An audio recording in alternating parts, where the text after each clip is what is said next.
My name is Nix Brandt. I'm 26 years old and the CEO of a biotech startup in Palo Alto. I thought I was changing the world until one morning, $50 million suddenly appeared in my company's bank account. It wasn't an investment, it was a sentence. A criminal organization called Brightstone Capital wanted to turn my disease diagnostic technology into a deadly weapon, and they used the lives of everyone I love as leverage to force me to comply. In my desperation, I discovered an even more horrifying truth. The technology I was so proud of was actually stolen from the very mother I believed had died 16 years ago. And the real mastermind, the one who orchestrated everything, was David, the stepfather who raised me. They thought they had everything under control, that I would submit to protect the people I care about. But they underestimated me. I won't hand over my technology. Instead, I'm going to destroy their entire plan, even if it means burning down the world I built. I grew up in Seattle where the sky is almost always painted in shades of gray, and the streets smell like rain and roasted coffee beans. My childhood was ordinary on the surface, but inside me there was always this restless fire. While other kids dreamed of being singers or astronauts, I dreamed of building machines. I wanted to create things that would matter. My father thought I was unrealistic. He worked long shifts as a mechanic and came home with grease on his hands and exhaustion in his bones. He used to tell me, "Nix, dreams are expensive. They belong to people who can afford them. Stick to something practical. Find a steady job." But I would sit by the window with my notebooks filled with sketches of inventions and whisper to myself that I would rather fail chasing something impossible than succeed living someone else's version of safety. When I was 18, I packed a suitcase with thrift store clothes and a laptop I had bought with money I earned tutoring high school students in math and biology. I left Seattle with more determination than resources. My father shook his head as I boarded the bus to California and told me I was stubborn just like my mother. My mother had been gone since I was 10, and my father never liked to talk about her. He said she was brilliant but reckless, and in his mind, reckless and brilliant meant the same thing. I held onto that word brilliant even though it was meant as a warning. I got into Stanford on a scholarship, and from the first week, I knew I did not fit into the neat boxes my classmates seemed to live in. Everyone else went to networking dinners and joined polished student clubs with glossy brochures. I spent most nights hiding in the library surrounded by piles of books. While they built resumes, I was building prototypes in my head. I wanted to merge biology with technology. I wanted to create tools that could save lives without costing fortunes. I could see in my mind a future where a single drop of blood could tell a family everything they needed to know about their health. By the time I graduated, my notebooks were overflowing with formulas, diagrams, and late-night ramblings. I was terrified, but I knew if I did not try now, I never would. So at 22, I founded a tiny biotech startup with two friends from my research lab. We rented a cramped office above a frozen yogurt shop in Palo Alto. The smell of vanilla and sugar clung to the walls. Our furniture was mismatched. Our equipment was second-hand. But our ideas felt limitless. I remember sitting on the floor surrounded by cables and wires, thinking this might be small now, but one day people will remember this place as the beginning of something important. The first year almost broke me. I ate ramen noodles so often that even the smell of it made me nauseous. I crashed on couches that belonged to friends of friends because rent in Palo Alto was higher than anything I could imagine. Investors ignored my emails or laughed politely during my pitches. Professors who once encouraged me said I was being too bold for someone my age. At night, I cried quietly into my pillow wondering if I had made a terrible mistake. But every rejection became fuel. I worked 16-hour days coding until my eyes blurred and running experiments until my hands ached. I told myself that every no would make the eventual yes sweeter. At 24, something shifted. After months of dead ends and failures, we developed a diagnostic chip that could detect early biomarkers of genetic diseases using just a single drop of blood. It was faster, cheaper, and more accurate than anything on the market. I remember the first time the prototype worked. The machine beeped softly, and the results matched perfectly with the control sample. I stared at the numbers on the screen, unable to breathe. For a moment, the world felt quiet, like everything I had fought for was worth it. News spread quickly in the small world of biotech. Science blogs started writing about us. A venture capitalist invited me to lunch and told me I was the future. Journalists started calling. My phone, which had been silent for years, suddenly would not stop ringing. For the first time since leaving Seattle, I allowed myself to believe that maybe I had not been foolish to dream. We called the company Helix Nova. Ethan came up with the name. He was my co-founder and our CTO. Ethan was a quiet genius, the kind of person who could look at a codebase for 30 seconds and find flaws others missed in weeks. He was my anchor when I wanted to give up. He believed in me when I barely believed in myself. We fought sometimes about details, about funding strategies and research directions, but underneath it all was trust. I trusted him like a brother. By 25, Helix Nova was everywhere. Reporters wanted to know how I had done it. Magazines listed me as one of the youngest female CEOs to watch. I smiled for the cameras, but inside I still felt like that girl who once sat alone in a library scribbling ideas on napkins. Every time I walked on stage to pitch our technology, I reminded myself this was not about me. It was about families who deserved answers without going bankrupt. It was about children who might now live because their diseases could be detected earlier. But with the spotlight came pressure. Investors demanded impossible growth. My team looked at me for constant direction. Every day was a balancing act between science and business, between being a visionary and being a manager.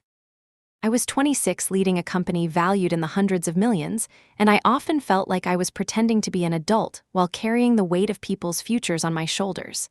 Some nights, I sat by the office window staring out at the Palo Alto skyline and wondered how it had all happened so quickly. I thought I knew the story I was writing. I thought it was simple. Hard work, grit, persistence. The American dream wrapped in a biotech package. But beneath the surface, there were cracks I could not see. What I did not know was that the money fueling our sudden rise was not as clean as it seemed. What I did not know was that my mother, the woman I thought had died 16 years ago, was still alive watching from the shadows. And what I definitely did not know was that my company Helix Nova was standing on a foundation built on secrets and stolen truths. The moment everything began to unravel was a Tuesday morning like any other. I was sipping cold coffee at my desk, staring at an email from an investor I had never met. The subject line read, "Congratulations on your future." Attached was a wire transfer receipt, $50 million, just like that. Our account balance jumped higher than I ever dreamed. No phone call, no meeting, no explanation, just money dropped into our lap like a miracle. My team cheered. Ethan hugged me. Rachel, our head of PR, popped open a bottle of champagne she had been saving for a special occasion. On the surface, it was the happiest day of our lives, but deep inside me, a small voice whispered, "Nothing is ever free, Nix. Nothing ever is." That was the true beginning of this story. A story about ambition and betrayal. About family and secrets. About the kind of success that looks like a blessing until you realize it is a curse. And most of all, it is a story about choices. The choices we make when the truth finally forces us to look it in the eye.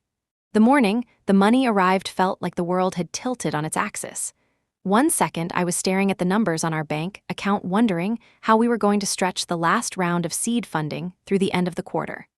The next second, I was blinking at a screen that said Helix Nova had just received $50 million. I remember sitting there frozen with my hand hovering over the mouse. For a few seconds, I honestly thought it was some kind of glitch. My stomach flipped. I checked the numbers again. Then I checked them a third time. They did not change. $50 million. Cleared, available, real. Ethan walked past my desk holding a cup of coffee and noticed my expression. He frowned and leaned down to see my monitor. His voice cracked when he said, "Are you kidding me, Nix? Is that our account?" I nodded slowly. He set his cup down so fast it sloshed onto the carpet, and neither of us cared. Rachel burst in a few minutes later, waving her phone. She had access to the financial alerts and her eyes were wide. "Did we just get a wire for $50 million? Tell me this isn't some prank." I shook my head. "This is real. It just showed up." Within half an hour, the office was in chaos. People were cheering, clapping, and hugging. Someone ordered champagne from the store down the street, and Rachel popped the cork like we had just won a championship. I forced a smile because everyone expected me to smile, but deep inside my chest, something heavy was forming. When the noise died down, I opened the email again. It was short. "Congratulations on your future." Attached was a transfer confirmation with a series of numbers and the name of a holding company I had never heard of. There was no contact information, no signature line, no phone number to call. Just money. That night I lay awake staring at the ceiling of my apartment.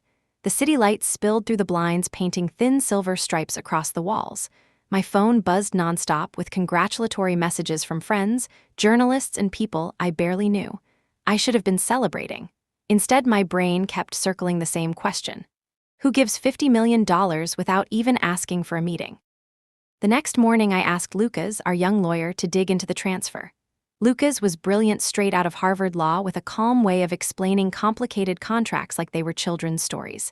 He spent the whole day combing through databases. When he came back, his expression was careful. That was my first clue that something was wrong. The money came from a Delaware shell company registered only 6 months ago. He explained.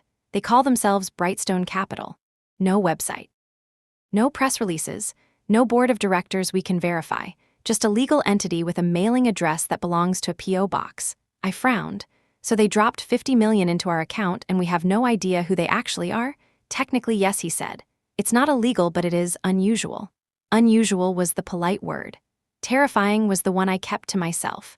Rachel was less diplomatic. When I told her what Lucas found, she slammed her hands on the conference table. This is insane, Nix.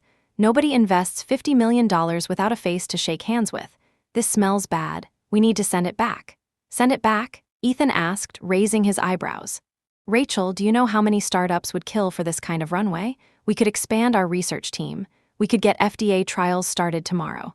This is the kind of break people wait their whole careers for. Rachel shot back, or it's the kind of break that breaks you because it isn't clean. Money like this always has strings. Their voices rose, bouncing off the glass walls of the conference room. I sat at the head of the table, feeling the pressure of both their eyes. Ethan was right. $50 million could change everything. Rachel was also right. Nothing about this felt normal. And I hated that both truths existed at the same time. That evening, after everyone left, I stayed alone in the office.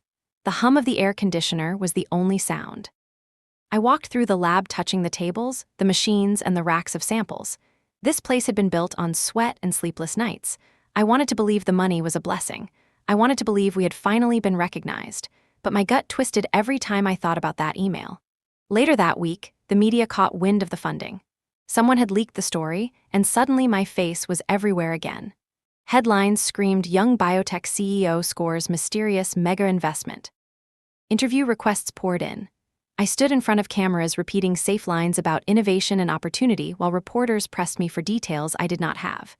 Who is Brightstone Capital? Why invest in you? What are their goals? I smiled and said words that sounded confident, but inside I felt like I was lying.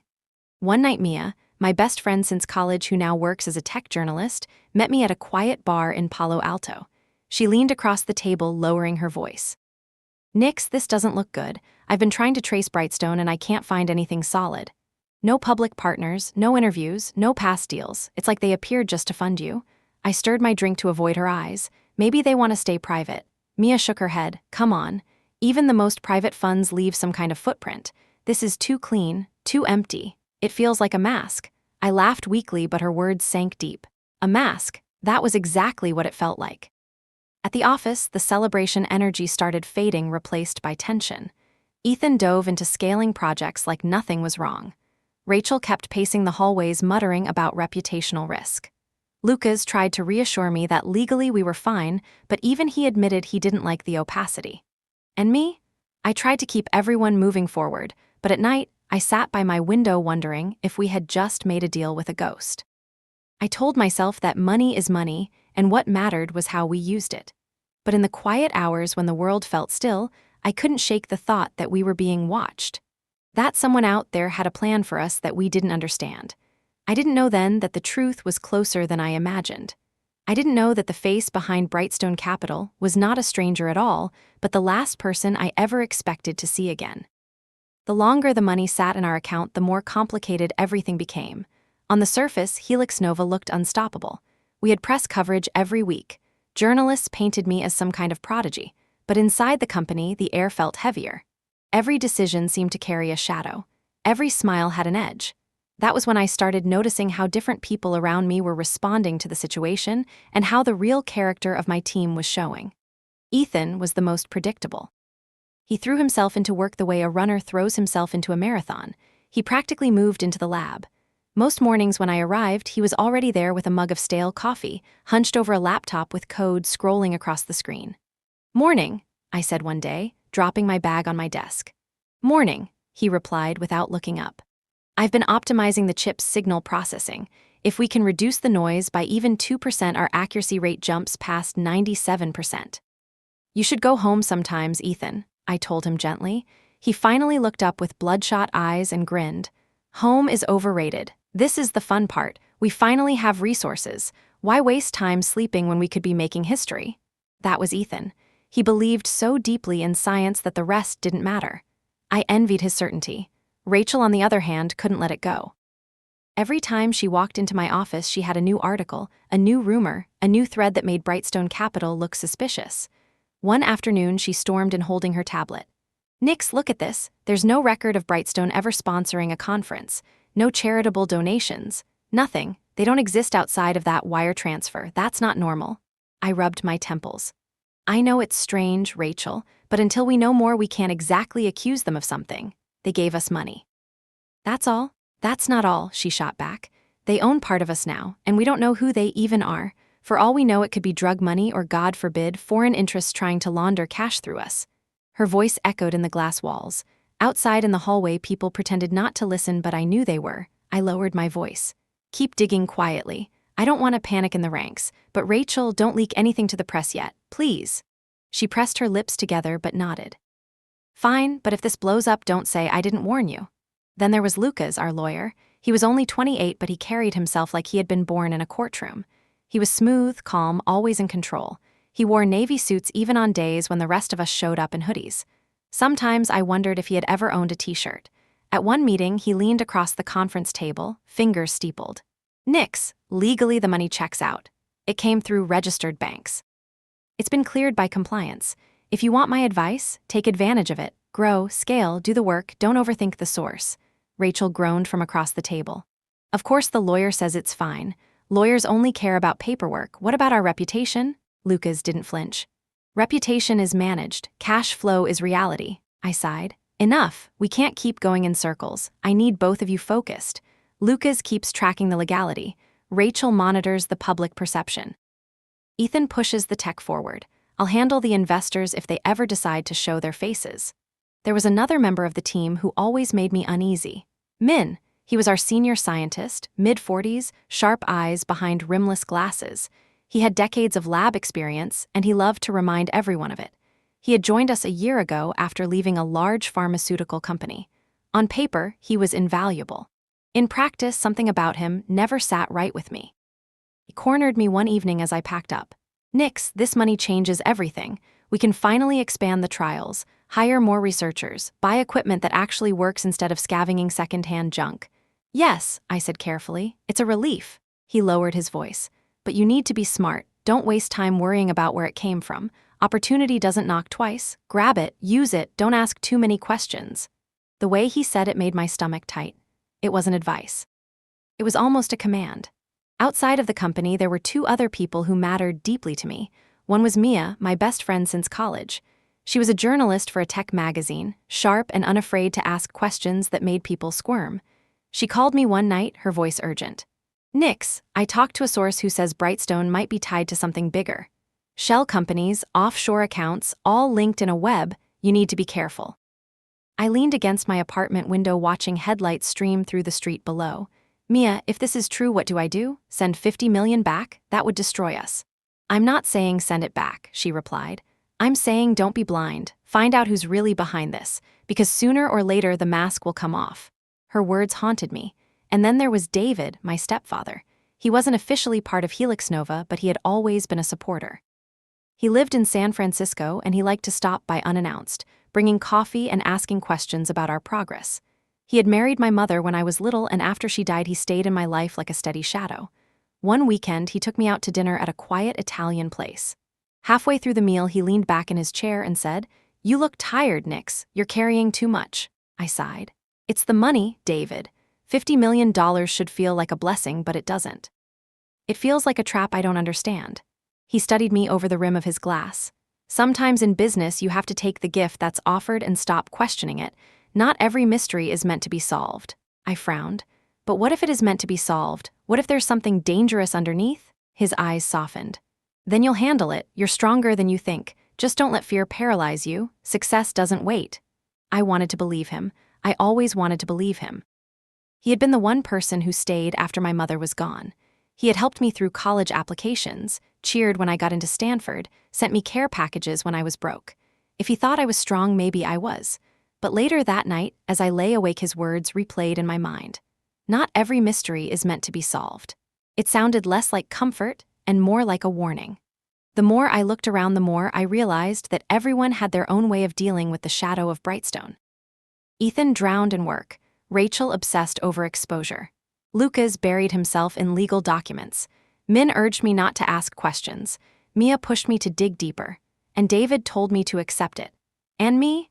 I was standing in the middle of all of it, trying to keep the company together while wondering if the very thing that was supposed to save us was the thing that might end us. I didn't know then that the answers were closer than I imagined. I didn't know that every single person in my orbit had a piece of the puzzle, and that some of them were playing roles I could not yet see. But I will learn.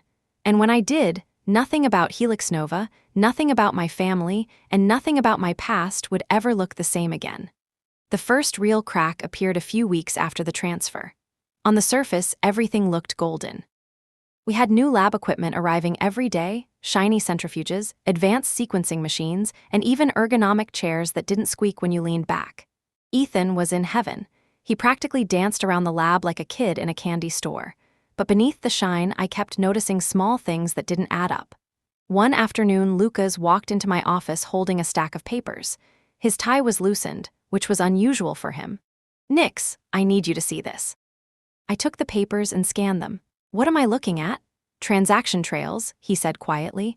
"Brightstone didn't send the money directly. It passed through 3 different holding accounts first. Cayman Islands, Luxembourg, then Delaware." I frowned. "That sounds like money laundering." He nodded. "I can't say it outright, but it's the kind of structure used when someone doesn't want their name attached." I set the papers down and exhaled. "So what do we do?" "We can't exactly call the police and say, 'Excuse me, someone gave us too much money.'" Lucas looked at me steadily. "You wanted to know if this was clean. It is." Before I could answer, Rachel burst in. Her face was flushed, her phone clutched in her hand. "I just got a tip from a journalist in New York. There's chatter that Brightstone is linked to offshore arms dealers." I blinked at her. "Arms dealers?" "Yeah. Not confirmed, but apparently one of their shell companies has been funneling money to a defense contractor that vanished 3 years ago. Nix, this is bad. If we're tied to this, even by accident, we're screwed." Ethan stormed in a moment later, clearly overhearing the last part. "Oh, for God's sake, Rachel, can you stop with the conspiracy theories? This is exactly why startups fail. Because instead of building, people get paranoid." Rachel snapped back, "And this is why startups end up in the news as cautionary tales, Ethan, because everyone was too busy drinking champagne to notice the walls burning down." "Enough," I said sharply. The room fell quiet. I rubbed my temples. "Look, I know this money is strange, but until we know the truth, we can't blow up the company from the inside. Do you understand? We need to stay calm." Rachel crossed her arms, glaring at Ethan. "Calm doesn't mean blind." Later that week, I found Min in the lab late at night, long after everyone had gone home. He was hunched over one of the new machines, feeding data into it. The screen glowed across his face. "What are you working on?" I asked, stepping closer. He didn't jump like most people would when caught. He just turned slowly, adjusting his glasses. "Optimization," he said evenly. "Trying to see if the chip can detect beyond our original markers." I glanced at the screen. The markers weren't ours. They were tied to pathogens we hadn't even discussed in our research. "Why are you testing that?" I asked carefully. He shut the laptop with a click. "Curiosity, you know, scientists, always curious." Something about the way he smiled made my skin crawl. That same night Mia called me from New York. Her voice was urgent. "Nix, I've been digging deeper. You're not going to like this. One of my contacts swears Brightstone has ties to a syndicate that specializes in biotech acquisitions. Not the legal kind, the kind that buys companies just to strip them for dangerous tech." I pressed the phone tighter to my ear. "You're telling me my company might be a front? I'm telling you someone chose you for a reason. You need to figure out what that reason is before they collect." I sat there in the dark, staring at the skyline of Palo Alto through my window. For the first time since founding Helix Nova, I felt something I had never allowed myself to feel: fear. Not fear of failure, not fear of humiliation. Real fear that everything I had built might be used for something monstrous. The next morning I walked into the office with circles under my eyes. Ethan greeted me cheerfully with, "Good news. We hit 98% accuracy on the chip." I tried to smile, but Rachel caught my expression immediately. She waited until Ethan left the room, then leaned close. "You found something, didn't you?" I swallowed hard. "Not found, just confirmed what we already suspected. This money is dirty, Rachel," she exhaled. "Then we have to decide. Do we keep pretending it's fine, or do we start pulling the thread until everything unravels?" Her words lingered in the air. Pull the thread. Part of me wanted to ignore it to bask in the glow of our newfound success. But another part of me, the part that had always listened to my gut, knew she was right.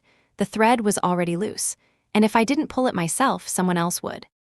The first press story about the mysterious investment ran on a Tuesday morning.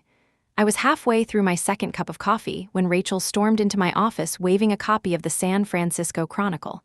She slapped it down on my desk so hard the coffee almost spilled. "Look at this," she demanded. The headline read, "Biotech darling Helix Nova lands $50 million from unknown source." My picture was printed right beneath me smiling at a conference last year, oblivious to the storm that was now building. "They're asking questions we can't answer," Rachel said, pacing the office. "Where did the money come from? Why was it transferred through shell accounts? Who is Brightstone Capital? This is already bigger than us." I stared at my photo, feeling an odd disconnect between the smiling young woman in the picture and the one sitting behind the desk now. "Reporters call me every hour," Rachel continued. "Some are polite, some are circling like sharks. Nix, we need a strategy before this blows up." I nodded slowly. "Set up an interview, one big outlet. If I tell the story straight, maybe we can calm people down." She hesitated. "Are you sure the more you talk, the more they'll press, and we still don't know what's hiding behind Brightstone?" "I know," I admitted, "but silence will look worse." The next day I sat under bright studio lights for CNBC. The host smiled with polished friendliness, but his eyes were sharp. "Nix, congratulations on your company's rapid growth," he began, "but people want to know, who exactly is Brightstone Capital?" I smiled, keeping my voice calm. "Brightstone is an investment group that believes in innovation. They saw potential in Helix Nova and they chose to back us." The host leaned forward. "But they don't have a website. No previous deals on record." Why would such a large sum come from a ghost company? My palms were sweating under the table. "Some investors prefer privacy," I said. "What matters is their belief in our technology and our mission to make genetic testing affordable." The interview ended politely, but I could feel the skepticism radiating through the screen. When I left the studio, my phone was already buzzing with new questions, harsher this time. That night Mia called. "You were good on camera," she said. "But Nix, people can smell when a CEO is dodging. They're not going to let this go." "I know," I whispered. "I just don't know how much I can tell when I don't even know the truth myself." Meanwhile, inside the company, the media frenzy was starting to eat at morale. Engineers whispered in hallways. A lab tech asked me quietly one day, "Nix, is our funding safe? Are we going to be shut down?" Ethan tried to keep spirits high. He gathered the team in the lab and clapped his hands. "Look, I don't care who wrote the check. We've got money, we've got tech, and we've got a shot to change the world. That's all that matters." Rachel folded her arms. "That's not all that matters, Ethan. If this funding is dirty, our reputations go down with it. None of us walk away clean." The room fell silent. I had no answer that would satisfy both of them. In the weeks that followed, the press didn't slow down. Instead, it grew louder. Tech blogs speculated daily about Helix Nova's mysterious backer. One writer claimed we were a front for foreign interests. Another hinted at mob ties. Hashtags started trending, Brightstone mystery and who owns Helix Nova. One evening, after another brutal day of calls and emails, I found myself in David's apartment. He poured me a glass of red wine and listened as I vented. "They treat me like I'm hiding some dark secret," I said bitterly. "Every headline makes me sound like a criminal." David leaned back in his chair, calm as ever. "Nix, the media builds you up just so they can tear you down. Don't let them rattle you. You know your work is good, that's what counts." "But what if Rachel's right? What if this blows up and I take everyone down with me?" He reached across the table and squeezed my hand. "You've carried heavier burdens than this. You'll survive whatever truth comes out." His words soothed me for a moment, but later that night when I lay in bed, I realized he had never once asked who Brightstone was. He didn't seem surprised or curious. It was as if he already knew. The media storm reached its peak the day a Wall Street Journal piece ran with the headline, "Helix Nova and the 50 million question." The article quoted anonymous sources saying Brightstone's money might be tied to organized crime. My phone didn't stop buzzing for 24 hours. Investors who had once begged to get in suddenly acted distant. Journalists camped outside our building. Rachel came into my office with dark circles under her eyes. We can't ride this wave forever, Nix. You either find out who's behind Brightstone or the press will do it for you. And when they do, you won't like how the story is told. I sat there staring at the skyline through the window. For the first time, I understood that my life wasn't just about Helix Nova anymore. I wasn't just a CEO building technology. I was the main character in a story that the world was writing for me. And I didn't know if I would be cast as the hero or the villain. The night it all started unraveling felt like any other, at least at first. It was close to midnight. The office lights buzzed softly above me as I sat surrounded by empty coffee cups and the glow of computer screens. Most of the team had already gone home. Ethan was still there, of course. He had been glued to his laptop for hours, his headphones hanging loose around his neck, his foot tapping nervously against the floor. I leaned back in my chair, stretching. "Ethan, you should go home. You've been here since 6 this morning." He didn't even look at me. His eyes were locked on the screen. "Nix," he said quietly, almost like he was talking to himself. "Something's not right." That caught my attention. I stood and walked over to him. His face was pale, almost sickly, the glow of the monitor highlighting the dark circles under his eyes. "What do you mean not right?" I asked. He tapped the keyboard, pulling up a side-by-side comparison of two files. "I've been running a check on our diagnostic algorithm. I wanted to make sure the improvements we made recently weren't conflicting with the old code. But then I noticed patterns I recognized from somewhere else." I frowned. "From where?" He clicked again, pulling up a research paper. The header read Institute for Advanced Genomics Internal Research Protocol, 2018. "From here," Ethan said. "Look." I bent over his shoulder. At first it was just code. To most people it would look like gibberish, but I knew the architecture well enough to see what he was pointing at. Functions, loops, even the order of variables. They weren't just similar, they were identical. I whispered, "No, this isn't possible." Ethan's voice was low but steady. "Nix, it's the same algorithm, line for line in some places. Our flagship tech, it's not original." My stomach twisted. I shook my head.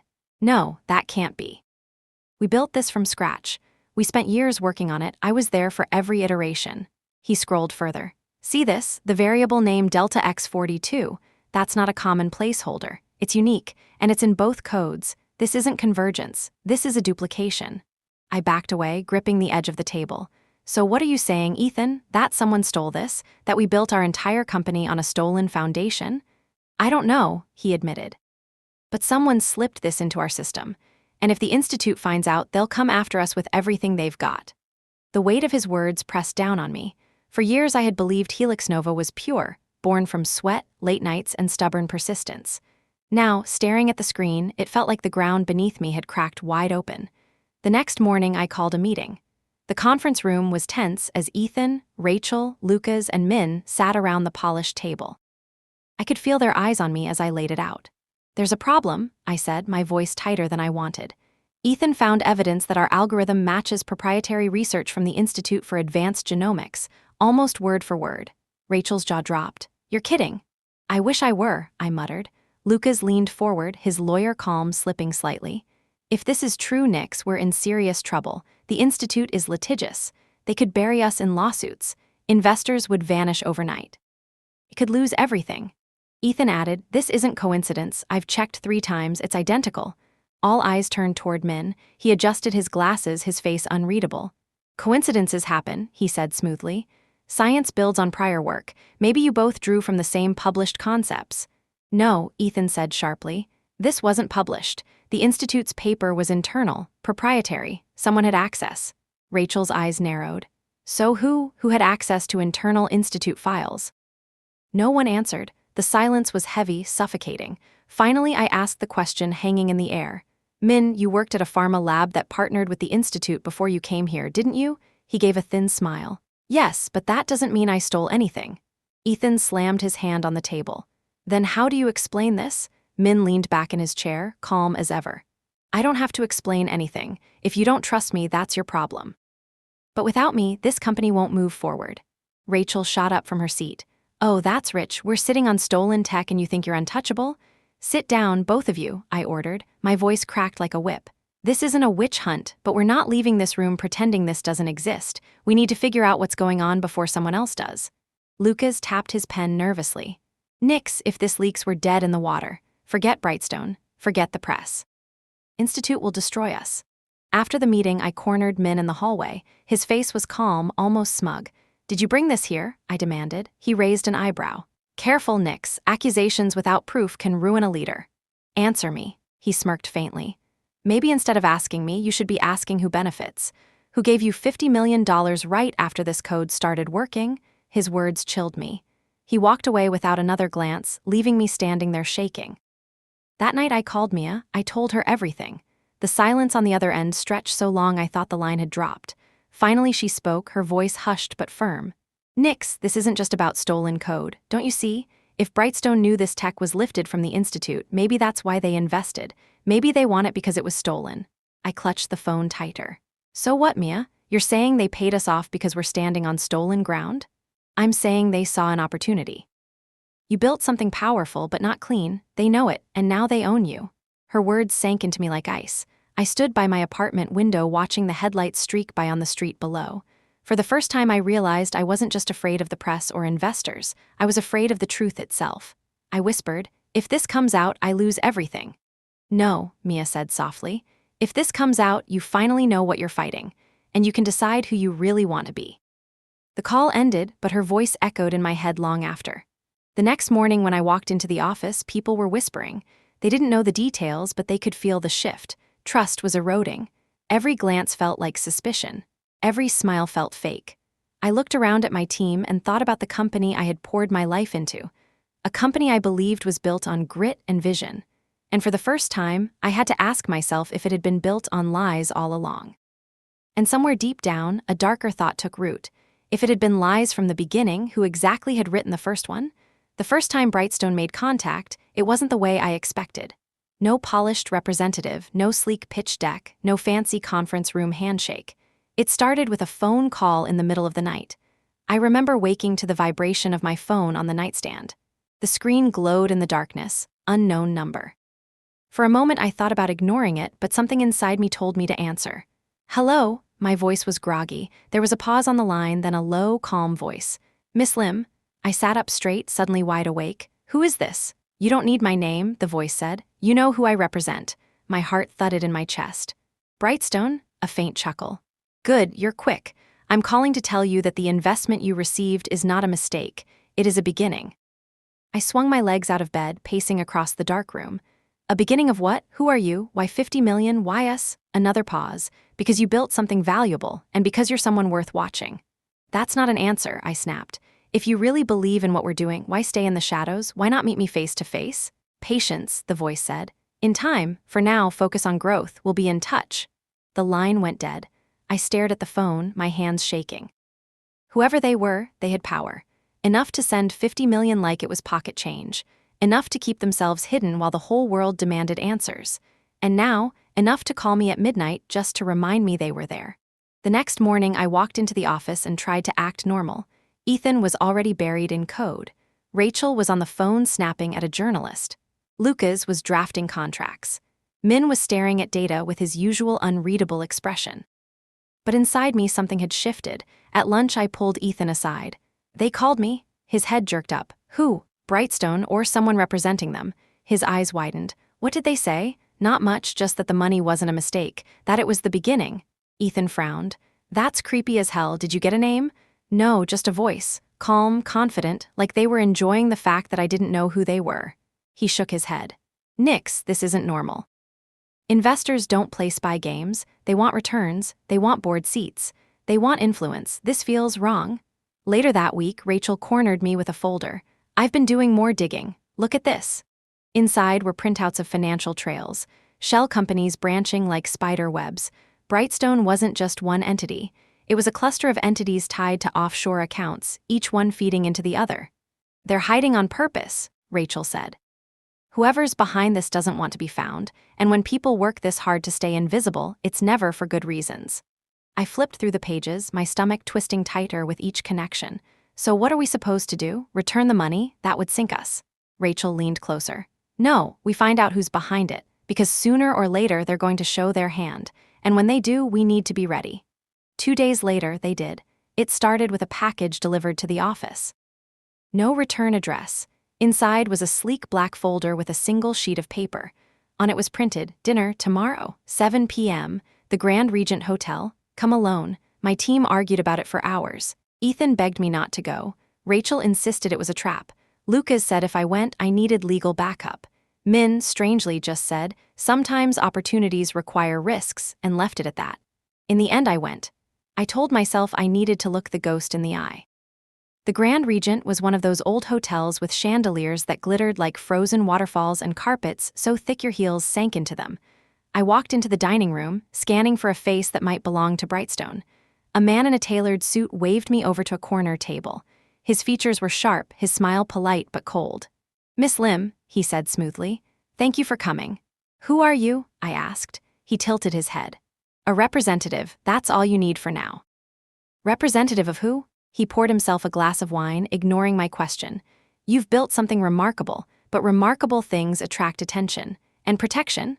"Protection?" I echoed. He nodded. "There are people who would love to see your technology buried. There are others who would use it for purposes you might not approve of. Brightstone ensures neither happens, unless, of course, you make the wrong choices." I felt a chill run down my spine. "Are you threatening me?" "Not at all," he said, smiling faintly. "We're partners now. Partners guide each other." I leaned forward, my voice sharp. "I didn't ask for this partnership. You forced it on us. And until you tell me who you really are, we're not partners at all." His smile widened, almost amused. "You'll know soon enough. In the meantime, enjoy your success. But remember, Miss Lim, success without loyalty is very fragile." And just like that, he stood, adjusted his cufflinks, and left me sitting at the table with a glass of untouched wine. That night I couldn't sleep. His words echoed in my head. Protection, loyalty, wrong choices. It wasn't an investment language. It was controlled language. The mask of Brightstone had started to slip, and what I glimpsed beneath wasn't a benevolent backer. It was something darker, something I couldn't yet name. And what I didn't know then was that behind that mask wasn't a stranger at all. It was someone I thought I had lost forever. I didn't tell anyone about the dinner at the Grand Regent. Not Ethan, not Rachel, not even Mia. Something about the way the man had spoken made me feel like if I repeated his words out loud, they would become heavier, more dangerous. But even though I tried to bury the meeting deep in my mind, the fear stayed. His voice followed me into every corner of the office, into my apartment, even into my dreams.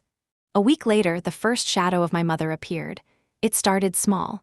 An envelope arrived at Helix Nova addressed only to me, no sender listed. Inside was a single photograph. I froze the moment I pulled it out. It was my mother. She was standing on a street I didn't recognize, older than the last time I had seen her, but unmistakably her. Same sharp cheekbones, same dark hair pulled back tight, same eyes that seemed to pierce through everything. The problem was my mother had been dead for 16 years, or at least that's what I had always believed. I stared at the photo until my hands started to shake. Ethan walked by and noticed my expression. "Nix, you okay?" I shoved the envelope under a stack of papers. "Yeah, just tired." But I was okay. I couldn't be. That night I called David my stepfather. Did anyone ever? Was there ever any chance my mother didn't? I stopped, unable to finish the sentence. David's voice was steady, but there was a hesitation in it I had never noticed before. "Nix, your mother passed away, you know that." "Do I?" My voice cracked. "Because I just got a photo in the mail of her, alive." There was silence on the line. Then he said softly, "People can be cruel. Maybe it's a trick. Don't let yourself believe in ghosts." But his tone, it wasn't the voice of a man shocked. It was the voice of a man trying to calm a storm he already knew was coming. The next day, Mia called me from New York. Her voice was low, urgent. "Nix, you're not going to believe this. I was chasing a lead on Brightstone and someone tipped me off. They said a woman has been involved in the shadows. Asian American, mid-40s, brilliant, strategic. Some people call her the ghost backer. Does that sound like anyone to you?" My throat went dry. "My mother. It sounds like my mother." Mia gasped. "Nix, you told me she died." "She did, or at least I thought she did." I ended the call before she could press further. That evening, as I walked to my car in the parking garage, I felt eyes on me. The echo of my footsteps wasn't alone. I spun, heart hammering, but the garage was empty. I quickened my pace, fumbling for my keys. That's when I saw it, a slip of paper tucked under my windshield wiper. My hands shook as I unfolded it. In neat handwriting, 3 words, "I never left." I nearly collapsed right there against the car. The following nights were restless. I kept hearing her voice in my dreams, the lullabies she used to hum when I was a child. Memories long buried clawed their way back, her laugh in the kitchen, the way she whispered, "Don't ever let them tell you that you're too small to fight. before she tucked me in. Now those memories didn't feel like comfort. They felt like riddles. I couldn't keep it to myself anymore. The next day, I pulled Ethan and Rachel into my office. I shut the door and locked it. "I think my mother is alive," I said. Ethan's jaw dropped. "Nix, what?" "I got a photo," I interrupted. "And a note. She looks alive. Older, but alive. And Mia says there's a woman tied to Brightstone that matches her description." Rachel leaned forward, her eyes narrowing. "Are you sure this isn't someone trying to mess with you? Maybe they know your history. Maybe they're using it to shake you." I slammed the photo on the table. "Does that look like a trick to you?" They both stared at it. Ethan whispered, "Holy hell, that's her." Rachel shook her head slowly. "If this is real, then everything changes. She might be the one behind Brightstone." The air in the office felt suffocating. My pulse pounded in my ears. That evening another call came, same unknown number, same low voice. "You got the photo," the caller said. I swallowed hard. "Who are you? Why are you doing this?" The voice hesitated, then softened. "You already know who I am, Nix." For a moment I couldn't breathe. "Mom?" There was silence on the line then. It wasn't safe, I had to disappear, but I never stopped watching you. Tears blurred my vision. 16 years, I thought you were dead, I grieved for you, Dad grieved you, and you've been what, hiding? Her voice broke for the first time. "To protect you, you were too young to understand. There were people who wanted to hurt us, I had to make them believe I was gone." My knees buckled and I sat on the edge of my bed, clutching the phone. "So Brightstone, is that you? Are you the one who sent the money?" A pause, then, "Yes, but it's not that simple." My breath caught. "Not that simple, you dropped $50 million on my company like it was pocket change. Why?" Her voice was firm now. "Because what you've built is powerful, and power needs protection. I couldn't let others take it from you." I pressed a trembling hand to my mouth. "So all this time you were alive, watching me, pulling strings, and you didn't think I deserved to know?" Her answer was quiet, pained. "One day you'll understand. For now, trust me." The line clicked dead. I sat there in silence, my tears hot against my cheeks. Trust her? After 16 years of silence, after staging her own death, after secretly controlling the fate of my company, the mother I had mourned was alive. But the woman who had returned, I wasn't sure she was the same person anymore. And deep down, one terrifying thought whispered through me. If she was behind Brightstone, if she was really the one pulling the strings, then maybe my mother wasn't here to save me. Maybe she was here to control me. The truth about my mother being alive cracked open a door I had spent 16 years trying to keep locked. Once it opened, I couldn't stop walking through it. Every memory of my childhood suddenly felt different. Every silence, every half-answer, every time my father's eyes darkened when I asked about Mom, all of it replayed in my head, demanding to be reevaluated. I needed answers. Real answers. So one evening, without telling anyone, I drove back to Seattle. The rain greeted me as it always did, steady and cold, soaking the windshield as I wound through streets that felt both familiar and foreign. My father's house looked smaller than I remembered, like time had shrunk it. The paint peeled at the corners, the yard was overgrown, and the old porch light flickered weakly. When he opened the door, his face carried the same weathered look it always had. Lines of exhaustion carved into his skin, but his eyes widened in genuine surprise. "Nix!" His voice cracked slightly. "Hi, Dad," I whispered. He stepped aside, wordless, and I walked into the house I hadn't set foot in for years. The same worn couch, the same stack of old magazines on the coffee table, the faint smell of coffee and oil. It felt like stepping into a preserved time capsule. We sat at the kitchen table where I had once done homework while he sipped late-night coffee. The silence stretched until I finally spoke. "I know about Mom," I said. His hand froze halfway to his mug. Slowly, he set it down. "What about her?" "She's alive." My voice shook. "I've seen a photo. She called me. It was her. Don't lie to me."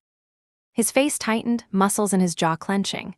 He looked older in that moment, like the weight of a secret he'd carried too long was finally pressing down on him. "Who told you that?" he asked quietly. "I told you," I snapped. "She did. She reached out. She's been tied to Brightstone this whole time. And you knew, didn't you? You knew she wasn't really gone." His eyes closed. He exhaled slowly. "I suspected, but I didn't want to believe it. When she vanished, there were people involved. Dangerous people. I thought maybe she was truly gone, or at least I hoped." "You hoped?" My voice rose. "You let me believe she was dead for 16 years because you hoped it was true?" His gaze finally met mine. Pain flickered there, but also something else. Fear. "I let you believe she was gone because knowing she was alive would have put you in danger, Nix. Your mother was brilliant, but brilliance attracts the wrong kind of attention. She crossed paths with people who don't forgive, people who destroy everything they touch." I thought if I cut you off from that, you might have a chance at a normal life. I laughed bitterly, though tears stung my eyes. Normal? Do you have any idea what it does to a child to bury their mother in their heart every single day? To carry that grief, that emptiness? You thought you were protecting me, you were killing me. His face crumpled, but he said nothing. After a long silence, I whispered, "She's not just alive. She's the one who sent the money, she's Brightstone." He cursed under his breath, running a hand over his face. Of course she is, always pulling strings, always believing she could outsmart everyone. I told her one day it would catch up to her, and now it's catching up to you. I leaned across the table, desperate. Then tell me the truth, Dad. What did she get herself into? What am I in the middle of? He shook his head. The less you know, the better. No, I snapped. The less I know, the more I'm a pawn. I need to know everything. He sighed, staring at the floor. She was working on projects far beyond what most labs were even dreaming of.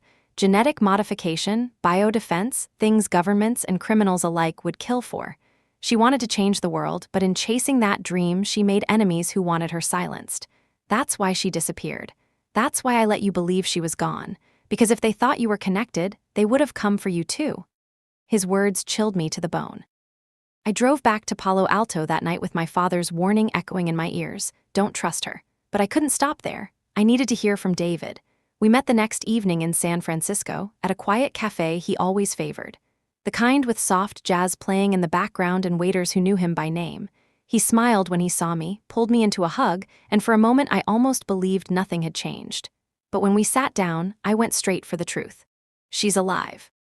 David didn't flinch, he didn't even look surprised, he just gave a slow nod. You knew, I said. He took a sip of his coffee before answering. I had reasons to think so, but I didn't want to burden you with it. Burden me? My voice trembled. David, I buried her. I cried myself to sleep for years. I thought I'd lost her forever. And all this time you suspected she wasn't really gone? His expression was calm, too calm. You were a child, Nix. You needed stability. Certainty. What good would it have done to fill your head with shadows and what-ifs? I leaned forward, my voice sharp. What good did it do to lie to me? His eyes softened. I wasn't lying. I was protecting you. Your mother lived in a world of secrets and danger. I wanted you to grow without that weight crushing you. Then explain this, I pressed. Why does every answer I get make it sound like you were part of that world too? You knew too much. You weren't just watching from the sidelines, David. So tell me. Who are you really? For the first time, something flickered in his eyes, a crack in his mask. It was gone in a second, replaced by the same steady calm. I'm the man who raised you when she couldn't, that's all you need to know. But it wasn't enough, not anymore. When I left the cafe, my mind raced with questions. My father had warned me never to trust her. David told me to accept her choices.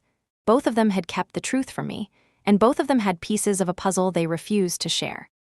Back in my apartment, I spread the photo of my mother, the note that said I never left, and my father's words across the table like evidence in a case I was trying to solve. And then I thought about David's face, calm, controlled, never once surprised by anything I revealed. It hit me like ice in my veins. Maybe he hadn't been just protecting me all these years. Maybe he had been steering me, guiding me exactly where he wanted me to go. If that was true, then I wasn't just caught in my mother's shadow. I was caught by him too. And the terrifying question was no longer who can I trust, but what if the two people I trusted most had been playing me from the very beginning? I always thought of myself as a scientist first, an entrepreneur second. But after my mother's voice returned from the dead and my father's warnings filled my head, I realized I was playing a very different game now.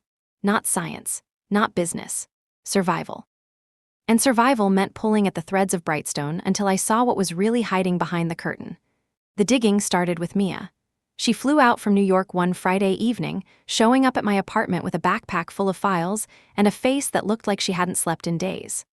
"Lock the door," she said as soon as she stepped inside. I did, then followed her to the table where she spread papers, USB drives, and notes written in her messy scrawl. I traced some of Brightstone's shell companies, she explained, tapping a diagram. They all connect back to one thing, a syndicate known as the Arclight Group. On paper, they're just a network of investment firms. In reality, she looked up, her eyes dark. They specialize in laundering money, drug trade, weapons contracts, offshore accounts, and recently biotech. I felt my stomach twist. Biotech? Why biotech? Because it's the new frontier, Mia said. The next battlefield. Genetic weapons, engineered pathogens, cures that can be withheld or sold to the highest bidder. If someone controls that technology, they control power in ways you don't even want to imagine. I sank into a chair, running my hands over my face. And Brightstone is just their mask. Exactly, she said. They hide behind clean names, faceless LLCs, and empty offices, but every trail leads back to them. Before I could reply, my phone buzzed. A message. No name, just a number. The text read, "You're digging too deep." My chest tightened. I showed it to Mia. "See," she whispered. "They know, they're watching everything." The next day I confronted Lucas, our lawyer. I cornered him in his office, shutting the door before he could protest. "Tell me what you know about Brightstone," I demanded. He frowned, adjusting his tie. "Nix, I've told you before. Legally, the money checks out. I've reviewed the documents a dozen times." "Don't give me the legal version," I snapped. "Give me the truth." Jaw clenched. He glanced at the glass walls as if making sure no one was listening. Then he lowered his voice.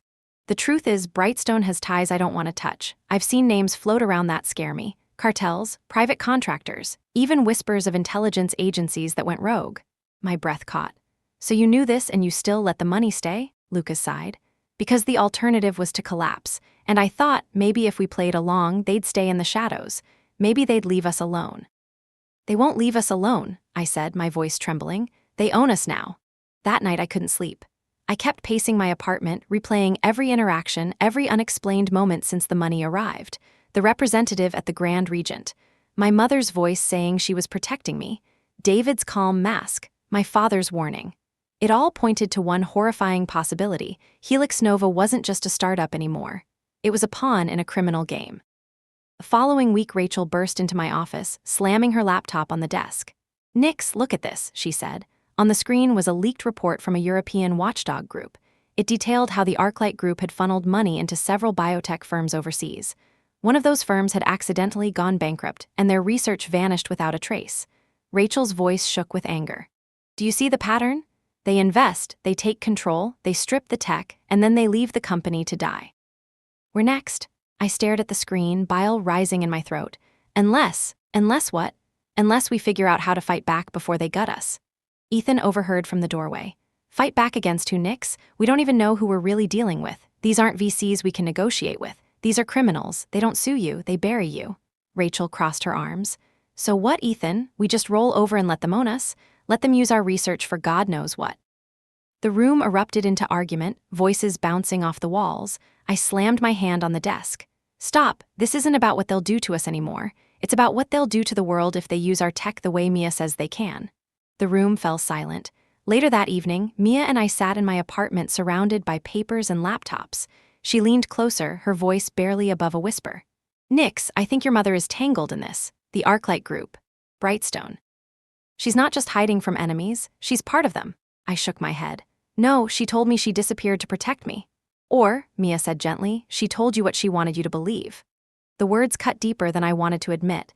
As if on cue, another message arrived on my phone. This time it was an email. No subject line, no sender name, just a single line of text. "Not everything stolen is yours to keep." I stared at it until the letters blurred. The diagnostic chip.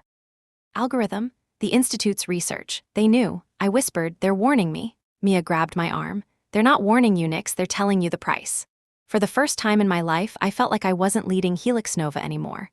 I was being pulled into a web where every move was already anticipated, every choice a trap, and at the center of that web was my mother. Whether she was there to save me or to use me, I didn't know.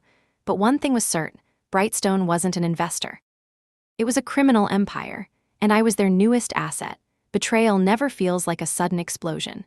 It creeps in slowly, like a hairline crack in glass. At first you barely notice it, but with every bit of pressure, it spreads until one day the whole thing shatters in your hands. That's what Helix Nova felt like in those weeks. We were still smiling for the press, still posting shiny updates about our progress, but inside our walls the trust that had once bound us together was rotting. The first clue came one Friday night. I was staying late again, it was a habit now, burying myself in work so I wouldn't have to face the thoughts that kept me awake at night. The office was nearly silent. I was walking past the conference rooms when I saw light glowing beneath one of the doors. Curiosity tugged at me, so I pushed it open just a crack. Min was inside. He was on his phone, speaking in a low, urgent voice. I couldn't hear the words, but the tone was wrong. Sharp. Secretive. Not the voice of a man catching up with a friend. He paused, glanced toward the door, and I stepped back before he could see me. A minute later, the light went off and he slipped out without noticing me. The image burned into my mind all night. Min in the shadows, whispering into his phone like a man reporting back to someone. The next morning, Rachel stormed into my office. Her face was flushed, her laptop tucked under her arm like a weapon. "We've been breached," she snapped. The word made my stomach sink. "What do you mean breached?" She opened her laptop and spun it toward me. "Our servers were accessed remotely last night. Files were downloaded, not just any files, the core algorithm." For a moment, the air seemed to vanish from the room. "How is that possible?" Rachel's jaw tightened.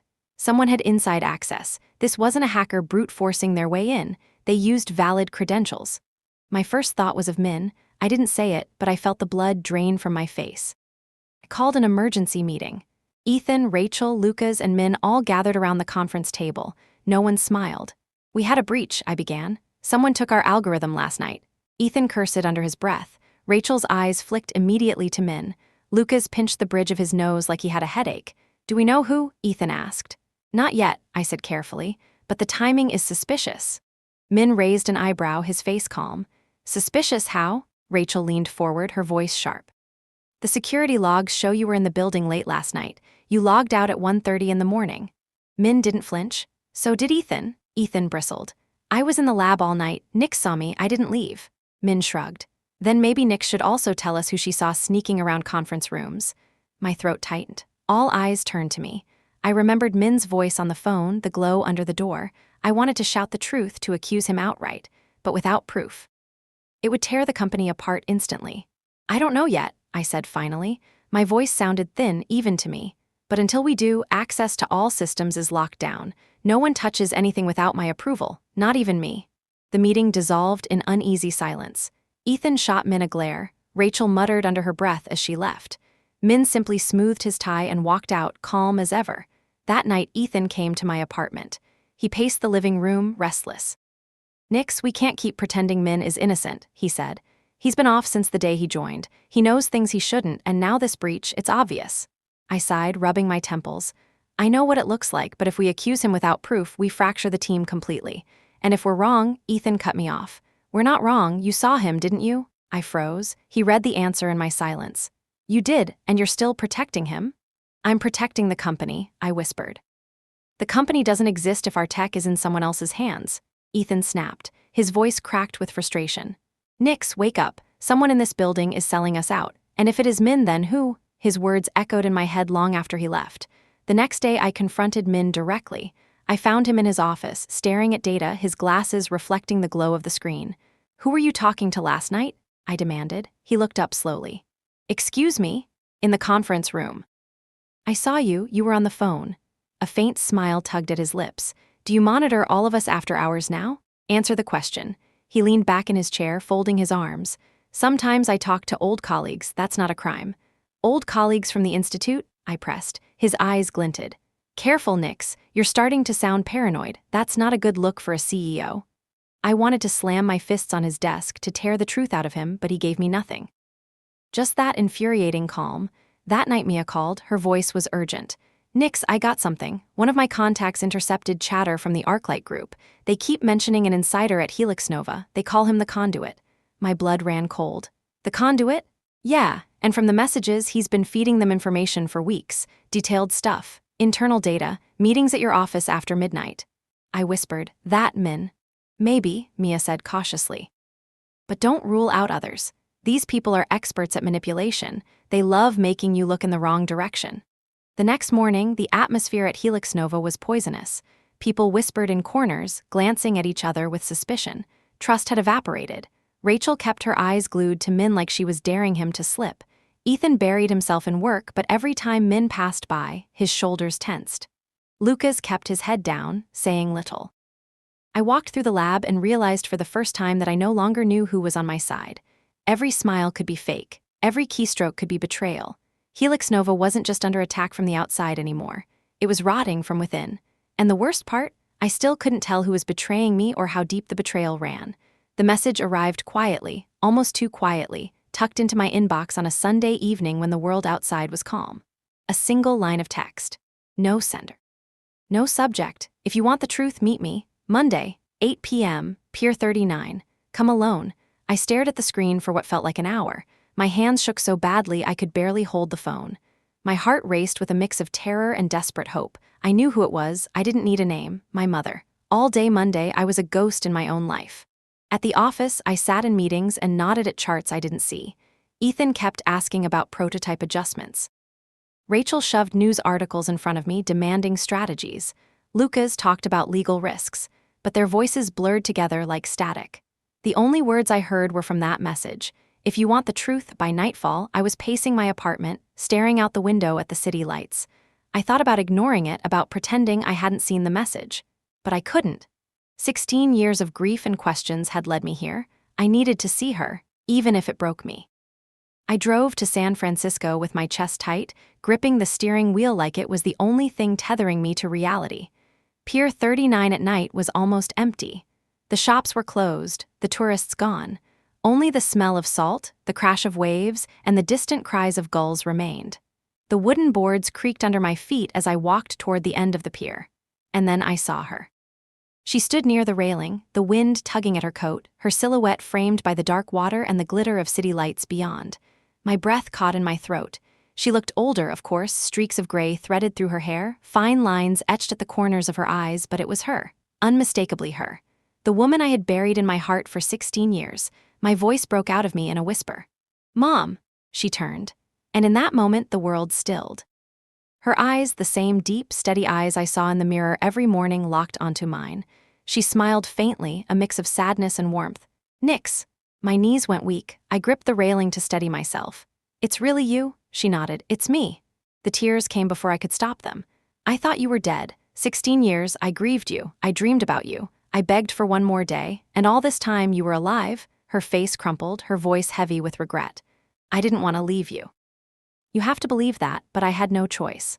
"No choice?" My voice sharpened. "You staged your death, you disappeared, you let Dad bury himself in grief. You let me cry myself to sleep for years. Don't tell me you had no choice." Her eyes shone.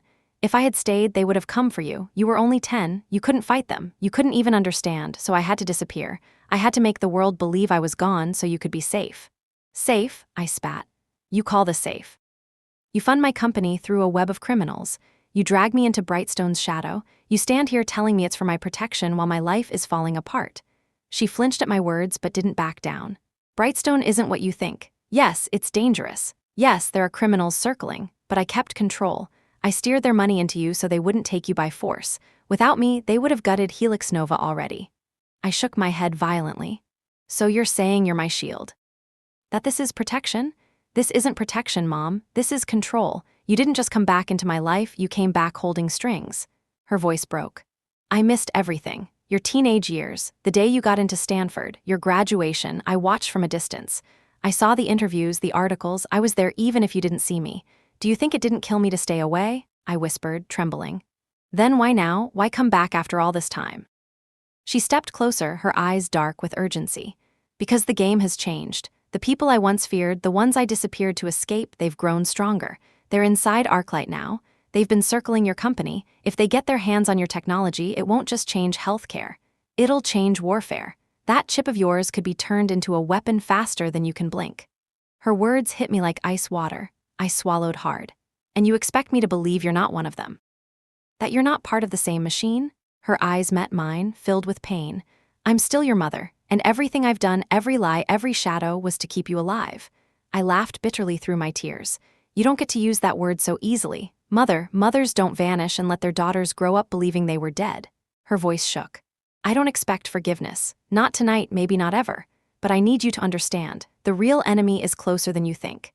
And it's not me." Something in her tone made my blood run cold. "Closer?" I whispered. "Who?" She hesitated, then shook her head. "Not yet. If I tell you now, it will destroy you before you're ready." "Destroy me?" I demanded. "After everything you've already done? Tell me the truth, Mom. For once in your life, tell me the damn truth." Her face crumpled. Tears slipped down her cheeks. "The truth is complicated, more complicated than you know, but soon you'll see." She reached out as if to touch my face, but I stepped back. The pain in her eyes was unbearable. "I love you, Nix. I never stopped. Even when you hated me, even when you thought I was gone. Every step I've taken was to protect you." I shook my head. "No, every step you've taken has been to control me." We stood there in silence, the wind whipping around us, the waves crashing against the pier. Finally, she whispered, "One day you'll understand. And when you do, I hope you'll remember that I was still your mother." Then she turned and walked away, her figure swallowed by shadows at the far end of the pier. I stood frozen, my heart split wide open. The woman I had mourned was alive. The mother I had dreamed about for 16 years was real. But the person who stood before me tonight, I didn't know if she was a savior or a manipulator. And her last words echoed like a curse. The enemy is closer than you think. If she wasn't the enemy, then who was? After my meeting at the pier with the woman who was my mother and yet felt like a stranger, I couldn't silence her words. The enemy is closer than you think. They played in my head like a broken record, growing louder every time I tried to push them away. Every face I knew became a question mark. Every ally became a possible betrayer. By the third night, I was unraveling. I sat at my desk at 2 a.m, staring at reports I couldn't read, my hands trembling from too much coffee and too little sleep. I needed clarity. I needed someone I could lean on. And the only person who had been a constant since the day I lost Mom was David. David, who had bandaged scraped knees and sat in the front row at my middle school science fairs. David, who had driven me to Stanford and cried when I got my diploma. David, who had never raised his voice, never lost his composure, never let me feel alone. If anyone could anchor me in this storm, it had to be him. I called. His voice was steady as ever. "Nix, you sound tired." "I am," I admitted. "Can I come over?" "Of course, always." His house in Palo Alto looked the same as it always had. The ivy climbing the brick walls, the neat little porch swing he'd hung himself. I used to sit on that swing on summer nights, listening to him talk about perseverance, about how building a life was like building a company, brick by brick, day by day. When he opened the door, the warmth of his smile almost made me forget why I was there. Almost. "Nix," he said softly, pulling me into a hug. "You look like you're carrying the weight of the world." Maybe I am. Inside, the fire in his living room crackled, casting shadows across the shelves lined with books and framed photos.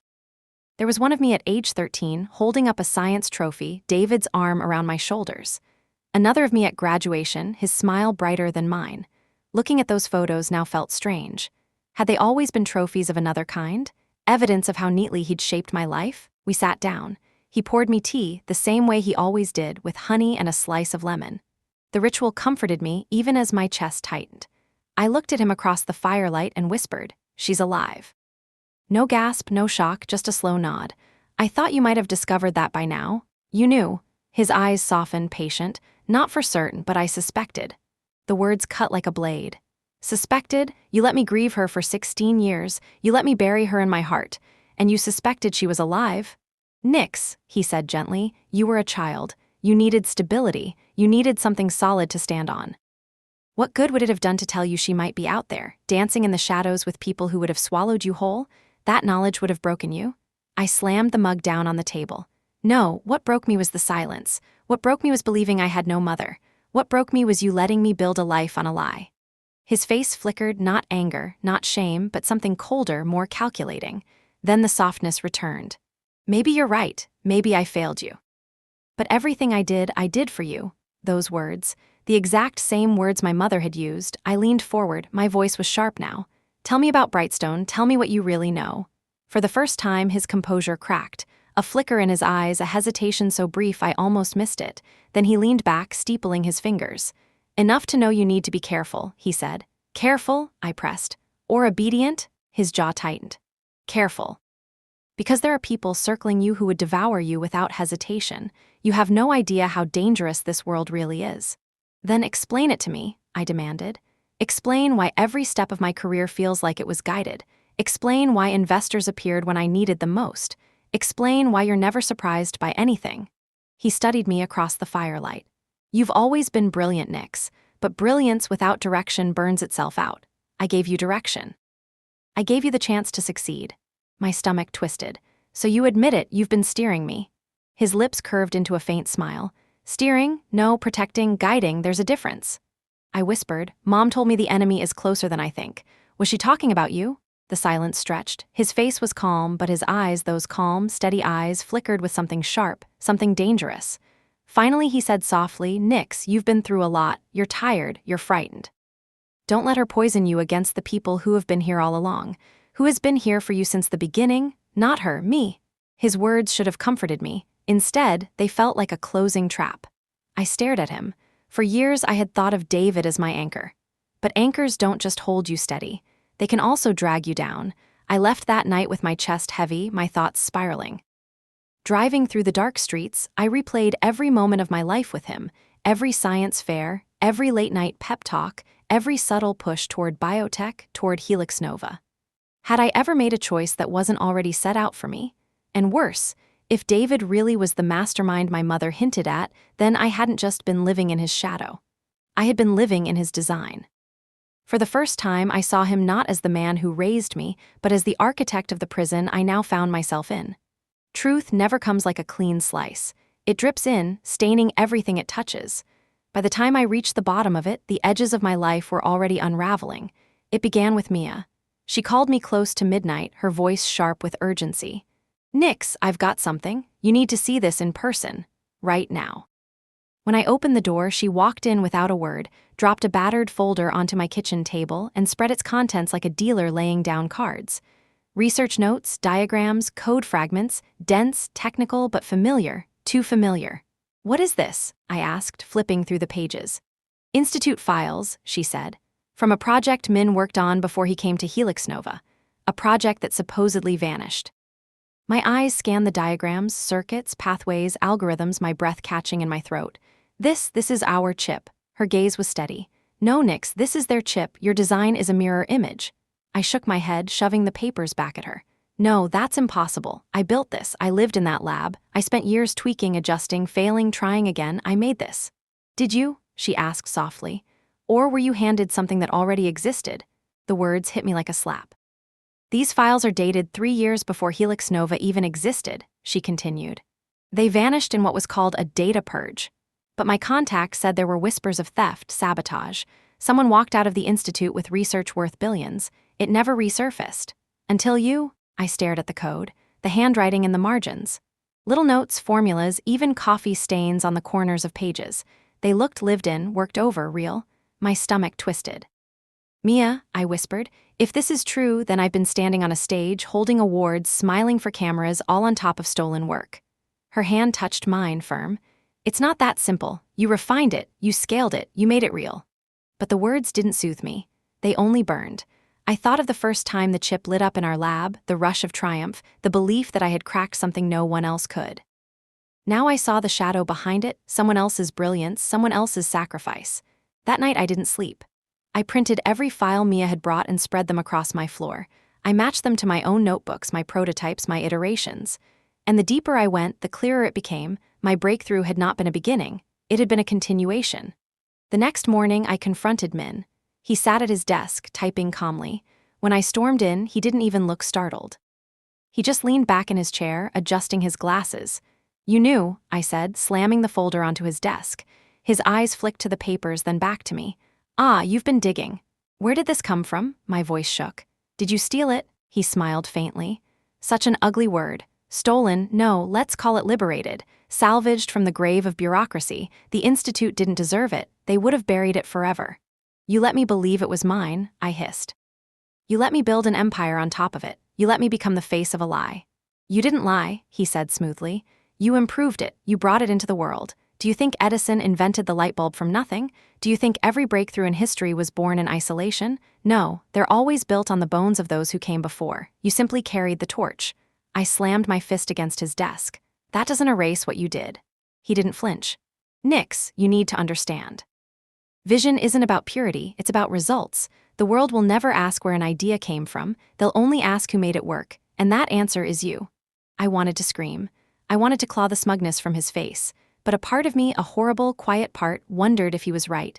I left shaking, the word thief echoing in my head. By afternoon, I was in Lucas's office. He looked up from a pile of contracts, his brow furrowed. "Did you know?" I demanded. "Know what?" He asked cautiously. "That our technology isn't ours, that it came from stolen institute research." He rubbed his temples, sighing. "I suspected." "You suspected?" I shouted. "And you let me stand up in front of the world, building a company on a fraud?" His voice was tired. "Nix, I told myself it didn't matter. Investors don't care who thought of the idea first. They care who executes, and you executed better than anyone." "You're just like him," I spat. Lucas frowned. "Like who?" "Min, David, everyone who's been pulling strings around me. None of you care about truth, you only care about winning." He didn't deny it. That night I dug deeper. I logged into old databases, hacked my way into half-buried archives from the Institute, traced project names through obscure citations. And then I found it. A project code, Aegis 21. Buried under technical jargon was a name listed on the earliest patents. Not Min's, not anyone I recognized. But one name made me stop breathing. Evelyn Lim, my mother. The realization shattered me. It hadn't just been Institute research. It had been her research. The chip wasn't stolen from faceless scientists. It was stolen from my own mother. Was this why she had come back? Not to protect me, but to reclaim what was hers? I sat on the floor surrounded by papers, tears spilling down my face. The company I had bled for wasn't just built on theft. It was built on a betrayal of blood. My triumph was her ghost. And now, I had no idea if she had returned to save me or to take back the empire I had unknowingly built on her stolen dream. The truth about my mother's name on the patents left me reeling. It was not just a revelation. It was an earthquake. The floor of my life had been ripped out from under me, and I was tumbling into a place where I could no longer tell what was mine and what was stolen. I wanted time to breathe, to think, to process. But time was a luxury I did not have. The trap began to tighten the very next morning. An envelope arrived at Helix Nova. Heavy paper, embossed in gold with no return address. Inside was a single card with the hotel logo of the Grand Meridian in downtown San Francisco. The words were short and chilling. Attendance required. 8 o'clock sharp. No name, no signature, just the weight of inevitability pressing down on the paper. I should have ignored it. Every instinct screamed that walking into that room would be like stepping into the mouth of a lion. But curiosity and fear pushed me forward. Curiosity about who truly stood behind Brightstone and fear of what they would do if I defied them. The Grand Meridian was sleek and silent when I arrived. The kind of place where the air itself feels expensive. A man in a dark suit was waiting in the lobby. His face was ordinary, forgettable, the kind of face that blends into crowds. But his grip on my arm was iron when he said softly, "This way, MS Lim." I followed him into the elevator. We ascended to the top floor in silence, the numbers glowing softly above us. My heart pounded with each one. At the final floor, he led me into a suite that smelled of leather and whiskey. The curtains were drawn tight, blocking out the city lights. 3 men sat at a polished table. Their faces were partially in shadow. Only their eyes gleamed in the dim light. One of them smiled faintly. His voice was smooth, controlled. "Nix, at last we meet properly." I did not sit. My hands clenched at my sides. "Who are you? We are the ones who believed in you before anyone else did. We are Brightstone. We are Arclight. We are the future." The second man leaned forward, his voice heavier, his presence darker. "You did not ask for our money, but you accepted it. And now it is time to understand the price." The third man opened a folder and slid it across the table toward me. My eyes fell on diagrams. My chip, my design, but changed, twisted, no longer a medical diagnostic tool. This version was meant for deployment in weapon systems, integrated into drones, adapted for targeting and tracking. I felt my stomach twist. "No, that is not what this is for." The first man chuckled softly. "That is exactly what it is for. You created a tool that can change the world. Medicine is small thinking. We are offering you scale. Power. A chance to shape the future on a level you cannot even imagine." I shook my head, my voice trembling. "I will not do it. Helix Nova was never meant for this." The second man leaned closer. "Helix Nova is not yours anymore." The words froze me. He continued. "The patents, the funding, the legal shields, the distribution channels, all of them run through us. You are the face, Nix, nothing more." Another man spoke, his tone calm and terrifying. "You have been useful. You are brilliant. Charismatic. Photogenic, but you are also replaceable. Do not mistake your role." I tried to rise, but the suited guard at the door stepped forward. His shadow loomed over me. I sat back down, my chest tight. "You cannot force me," I whispered. The first man smiled wider. "We do not need to force you. You will comply because the alternative is worse." He slid another file toward me. Photographs spilled out. Ethan leaving my apartment. Rachel walking to her car. My father stepping out of his house in Seattle. Mia boarding a train. Even David in his office, smiling unaware. Every person I loved cataloged, watched, made into a target. My throat closed. "Work with us and they stay safe," the man said softly. "Resist us and they vanish. It is that simple."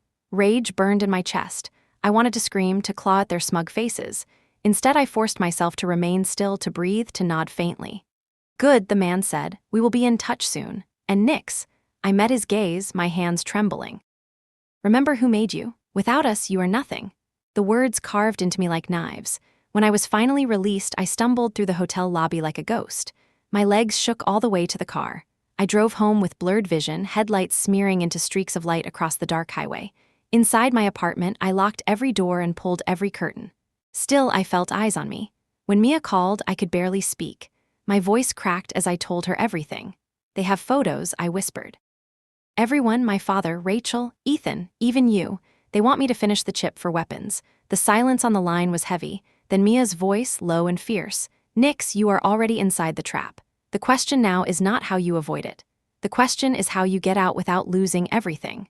Her words held me together when I wanted to collapse, but deep down I knew the truth. The jaws of the trap were not closing. They had already closed, and I was inside. The night after the meeting at the Grand Meridian, I could not breathe. I sat on the floor of my apartment surrounded by the photographs they had shown me. Ethan leaving my apartment. Rachel alone in the parking lot. My father standing in front of his house, his tired face frozen in the frame. Mia with her backpack slung over her shoulder, unaware of the camera trained on her. And David, calm and confident, smiling at something just out of sight. The message had been clear. Helix Nova was not mine anymore, I was theirs. If I resisted, everyone I loved would pay the price. I stared at David's picture the longest. Something about it gnawed at me, his expression. The calm, the way he always looked in control. My mother's words returned, sharp as glass. "The enemy is closer than you think." Was it him? Was it always him? I could not keep drowning in questions. I needed answers, all of them, so I called my father first. "Dad," I said, my voice unsteady. "I need to see you, tonight." He hesitated. "Nix, it's late, what's wrong? Please, no more waiting, no more silence, I need the truth." An hour later, I was back in Seattle, sitting in his dim kitchen. He poured me coffee like he always did, though his hands shook slightly. "Nix," he began softly, "you look like a ghost." "Because I am," I whispered. "Because the life I thought I had isn't real." His eyes darkened. "What happened?" "They showed me. Brightstone, Arclight, whoever they are, they own me now." "I found files, Institute files, my chip. It wasn't mine, it was stolen, and her name was on it, Mom's." His face twisted with pain. "I was afraid of that." "You knew." "I suspected," he admitted. "Your mother's brilliance was unmatched. She worked on things the Institute didn't even understand. She trusted the wrong people. When she disappeared, I knew some of her work had vanished too, but I prayed it had stayed buried." I slammed my fist on the table. "Buried? I built my life on it. Every success, every speech, every dollar, it was hers. And now criminals want to turn it into a weapon." He grabbed my hand. "Nix, listen to me. You are not her. You are not them. You can still choose what you do with it." His words broke me a little because they were filled with love, but also with helplessness. He had been on the outside all along, watching his daughter get pulled into a world he could not stop. Before I could respond, my phone buzzed. A message. No name, just words. "Meet me." Now, alone, the address was David's house. My father saw the look on my face. "Who is it?" "David," I said, his expression hardened. "Be careful." I drove through the night with my father's warning echoing in my ears. When I reached David's house, the lights were on. The porch swing creaked in the breeze. He greeted me with that calm smile as if nothing was wrong. "Nix, you came." I stepped inside, my voice shaking. "Why now? Why the message?" He closed the door gently behind me. "'Cause it is time you stopped chasing fragments and finally heard the truth." We sat in his living room. The fire crackled, casting shadows across the walls. For a moment it felt like every other conversation we had shared. Safe, warm, but the weight in my chest told me this was different.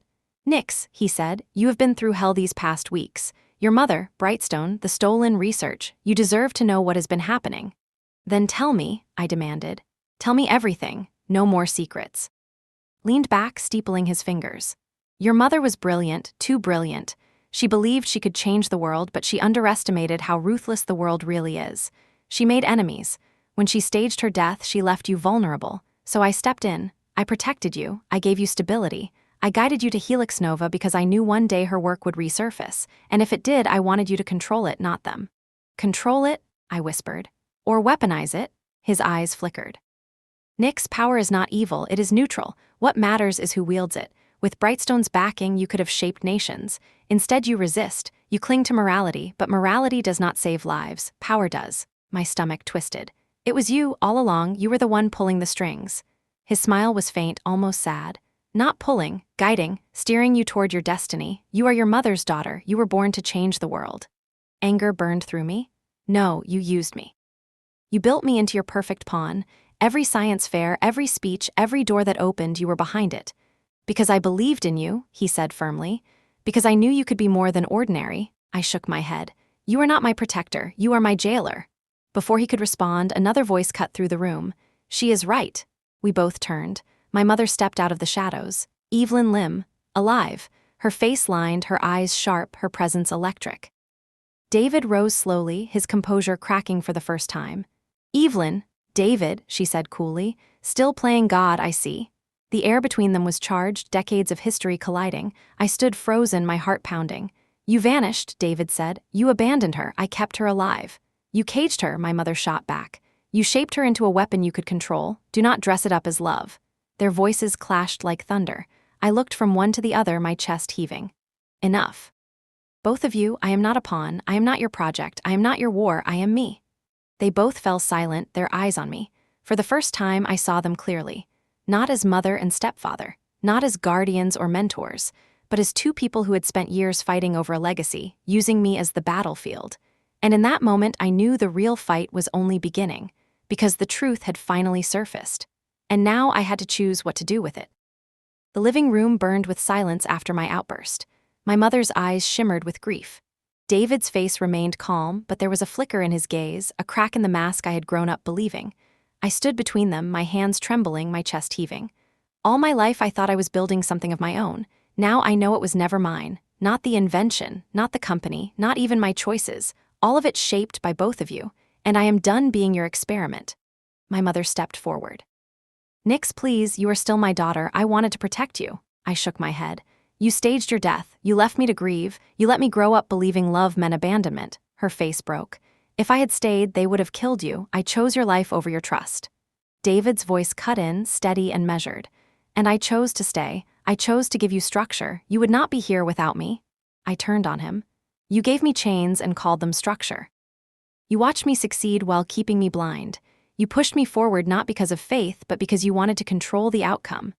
The fire cracked behind us. Shadows danced across the walls, wrapping us all in the weight of the past. My phone buzzed in my pocket. A message from Brightstone. Final decision. Deliver prototype in 72 hours. Attached was another photo. This time it was Mia, her face pale, her wrist bound in a chair, proof that they were done waiting. My stomach dropped. I held up the phone. This is what your games have brought me to. Brightstone owns us. Arclight owns us, and they have her. For the first time, David's face faltered. Mia, he whispered. My mother's eyes flashed with anger. They have gone too far. I looked between them. So tell me the truth, both of you, who is really tied to them? David spoke first. His voice was cold. Evelyn built Aegis 21. She knew its value. She made deals long before she faked her death. I stepped in to make sure you inherited power instead of becoming collateral damage. Do not let her paint herself as innocent. My mother's voice cut through his. He lies. He was Arclight before you were even born. He saw my research, he wanted it, and when I would not give it to him, he found another way. I disappeared because he would never stop using me, and when I was gone, he turned his eyes on you. Their words tore me apart. Two truths, two lies, both wrapped in love and betrayal. I pressed my palms against my temples. Stop, I cannot untangle which of you is worse, but I know this, I will not let either of you dictate who I am anymore. Silence. I turned toward David. You think power is everything, but power without conscience is destruction. I will not become the monster you want me to be. Then I faced my mother. And you think love means disappearing, manipulating, protecting from the shadows. That is not love, that is fear. I will not inherit your fear. Their eyes locked on me. For the first time, neither of them had words. I picked up the folder Brightstone had given me, the weaponized design of my chip. I tore the pages in half, then into quarters until they were nothing but scraps littering the floor. This ends with me, I said. David's voice was sharp. Nix, you have no idea what you are throwing away. My mother whispered, Nix, they will come for you. I know, I said, my voice steady, but I am not running, I am not hiding. And I am not obeying. The next 72 hours were a blur. I worked with Rachel and Ethan in secret.